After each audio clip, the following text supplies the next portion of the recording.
رابعہ بصری رحمت اللہ علیہ کو دنیا سے گئے ہوئے 1200 سال ہو چکے ہیں، لیکن ان کا نام آج بھی زندہ ہے، رابعہ بصری۔ گلگت کی عورتوں کو بھی پتہ ہے رابعہ بصری کوئی بڑی اعلیٰ درجے کی خاتون تھی، پنجاب کی عورت کو بھی پتہ ہے، عرب کی عجم کی عورتوں کو پتہ ہے رابعہ بصری نہ کوئی شہزادی تھی، نہ کوئی ملکہ تھی، نہ کوئی وہ خوبصورت تھی، نہ کوئی خاندانی تھی، بلکہ عورت ہونے کے لحاظ سے ہر عیب اس میں تھا۔ خاندان اچھا ہونا چاہیے تو وہ غلام تھیں، باندی تھی۔ شکل اچھی ہونی چاہیے تو وہ بدصورت تھیں، کالی تھی۔ پہ چلو شکل بے کیسی ہو، خاندان کیسا، اولاد کے قابل تو ہو۔ رابعہ بصری اولاد کے قابل بھی نہیں تھی، بانج اس کو کہتے ہیں، جو عورت اولاد کے قابل نہ ہو اس کو اردو میں بانج کہتے ہیں، عربی میں عقیم کہتے ہیں۔ آپ کی زبان میں بھی کچھ کہتے ہوں گے، ہیں؟ شونی تھی۔ تو اب بتاؤ، عورت ہونے کے لحاظ سے کوئی چیز ہے؟ شکل، پہلا تاثر شکل کالی، دوسرا تاثر خاندان غلام، تیسرا تاثر اولاد کے قابل نہیں، بانج ہے، شونی ہے۔ تو 1200 سال کے بعد میں گلگت میں کیوں اس کا نام بلند کر رہا ہوں؟ میں نے کسی بادشاہ کی بیوی کا نام تو نہیں لیا، سکندر کی بیوی اور بنو امیہ اور بنو عباس کی ملکہ اور بیگمات، ان کے نام تو نہیں لیے۔ میں کہہ رہا ہوں رابعہ بصری، ان کی عادت یہ تھی، وہ روزانہ عشاء کی نماز کے بعد غسل کر کے کپڑے بدل کے اپنے خاوند سے پوچھتی آپ کو میری ضرورت ہے؟ اگر وہ کہتے کوئی نہیں ہے تو پھر پوچھتی مجھے اجازت ہے؟ وہ کہتے اجازت ہے تو پھر مصلی پہ کھڑی ہو جاتی ہے اور فجر کی نماز تک مصلی پر کھڑی رہتی تھی۔ ان کا خاوند جلدی فوت ہو گیا، جوانی میں ہی بیوہ ہو گئی۔ تو حسن بصری بصرہ کے امام، کیا سارے مسلمانوں کے امام تھے، وہ خود آئے، خود چل کے آئے کہ میں آپ سے شادی کرنا چاہتا ہوں۔ وہ کوئی شادی کا شوق نہیں تھا ان کو، وہ تو اولاد کے قابل نہیں، شکل صرف ان کی نیکی اور ان کا جو اللہ سے تعلق تھا، ان کو یہ لالچ ہوا کہ یہ میری بیوی ہو جائے تو اس کی طفیل شاید میری بخشش ہو جائے۔ تو ان کے پاس آئے، کہنے لگے رابعہ میں آپ سے شادی کرنا چاہتا ہوں، خود پیغام لے کر آئے۔ تو انہوں نے فرمایا میری 4 باتوں کا جواب دے دو تو میں شادی کر لیتا ہوں۔ کہنے لگے کیا؟ کہ یہ بتاؤ میں جنتی ہوں کہ دوزخی ہوں؟ کہنے لگے یہ تو میں کچھ نہیں کہہ سکتا۔ اچھا یہ بتاؤ جب اللہ تعالیٰ قیامت میں اعمال نامے اڑائے گا، کسی کے سیدھے ہاتھ میں آئے گا، کسی کے الٹے ہاتھ میں آئے گا، میرے سیدھے ہاتھ میں آئے گا کہ الٹے ہاتھ میں آئے گا؟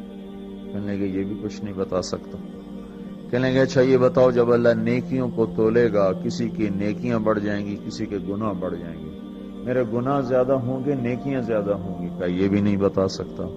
کہ اچھا یہ بتاؤ جب لوگ پل صراط سے گزریں گے، کوئی پار نکل جائیں گے، کوئی نیچے گر جائیں گے، تو میں پار نکلوں گی کہ دوزخ میں گروں گی؟ کہنے لگے یہ بھی میں نہیں بتا سکتا۔ تو پھر فرمایا اچھا جاؤ مجھے تیاری کرنے دو، مجھے ان 4 باتوں کی تیاری کرنی ہے، میرے پاس شادی کے لیے وقت کوئی نہیں ہے۔ ایک دن اٹھی،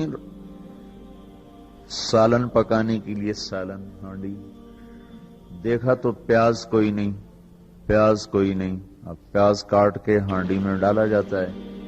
اب پریشان بیٹھی ہیں، نہ کوئی بیٹا، نہ بیٹی، نہ خامد، نہ بھائی، نہ کوئی خادمہ۔ تب سوچ میں پڑی پیاز کہاں سے لوں؟ اوپر سے ایک چیل اڑتی ہوئی جا رہی تھی، اس کے پنجوں میں پیاز تھا۔ جب وہ اوپر آئی ہے تو اس کے پنجے چھوٹے اور پیاز سیدھا رابعہ بصری کی گود میں آ کے گرا۔ جو ہم سے دوستی لگاتے ہیں ہم پرندوں کو ان کا خدمت گزار بنا دیتے ہیں۔ ہاں، جو اللہ سے دوستی لگا لیتے ہیں اللہ دنیا ان کے لیے مسخر کر دیتا، اللہ دنیا ان کے پاؤں میں ڈال دیتا۔ تو جب ان کا انتقال ہوا، رات کو ان کا انتقال، تو اپنی خادمہ سے کہا بس 2-4 آدمی بلا کے مجھے جلدی سے دفن کر دو، کسی کو نہ بتاؤ، صبح لوگوں کو بتا دینا، اور مجھے کفن دینا میری اس چادر میں جس میں میں تہجد پڑھا کرتی تھی۔ تو انہوں نے راتوں رات دفن کر کے صبح اعلان کیا، شور مچ گیا، ہائے کیوں بتایا، کیوں نہیں بتایا، کیوں؟ تو اگلی رات ان کی خادمہ نے ان کو خواب میں دیکھا، سبز لباس پہنا ہوا، حسن و جمال، سورج چہرے پہ چمک رہا۔ پوچھا آپ کے ساتھ کیا ہوا؟ کہا میرے اللہ نے میرے ساتھ بہت عمدہ معاملہ کیا۔ کہا آپ کی وہ چادر کہاں گئی جس میں آپ کو کفن دیا تھا؟ کہا وہ اللہ تعالیٰ نے اتار لی ہے اور مجھے جنت کا جوڑا پہنایا ہے، اور اس چادر کو اللہ نے سنبھال کے رکھا ہے، جب قیامت کے دن میری نیکیوں کو اللہ تولے گا تو اس چادر کو بھی اس میں تولے گا۔ انہوں نے پوچھا منکر نکیر کا کیا ہوا؟ سوال جواب ہوتا ہے نا، منکر نکیر آتے ہیں، ان کا کیا ہوا؟ کہا وہ آئے تھے تو انہوں نے مجھ سے کہا من رب کی، تیرا رب کون ہے، تیرا رب کون ہے؟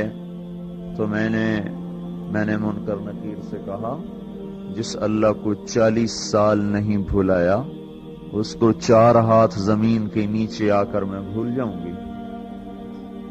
یہ نہیں کہا ربی اللہ ہے، بلکہ ان کو یوں کہا کہ جس رب کو 40 سال میں نہ بھلا سکی اس کو 4 ہاتھ زمین کے نیچے آ کر میں بھول جاؤں گی۔ تو منکر نکیر نے کہا اس کا آگے کیا حساب لینا، چلو بھائی واپس چلو، چلو بھائی واپس چلو۔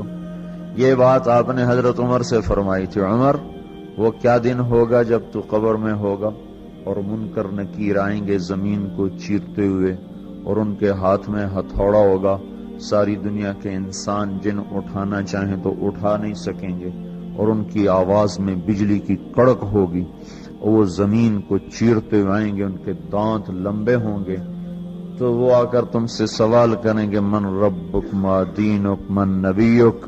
تو حضرت عمر کہنے لگے یا رسول اللہ میرے ہوش ٹھیک ہوں گے؟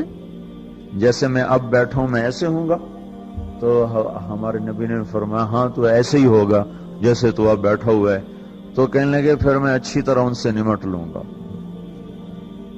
تو جبریل آئے، کہنے لگے یا رسول اللہ ہم دیکھ رہے ہیں آگے کہ عمر کو جب قبر میں ڈالا جائے گا اور آ کر منکر نکیر ان سے سوال کریں کہ من ربک، تو یہ کہیں گے ربی اللہ فمن ربکما، میرا رب تو اللہ ہے، تم بتاؤ تمہارا رب کون ہے؟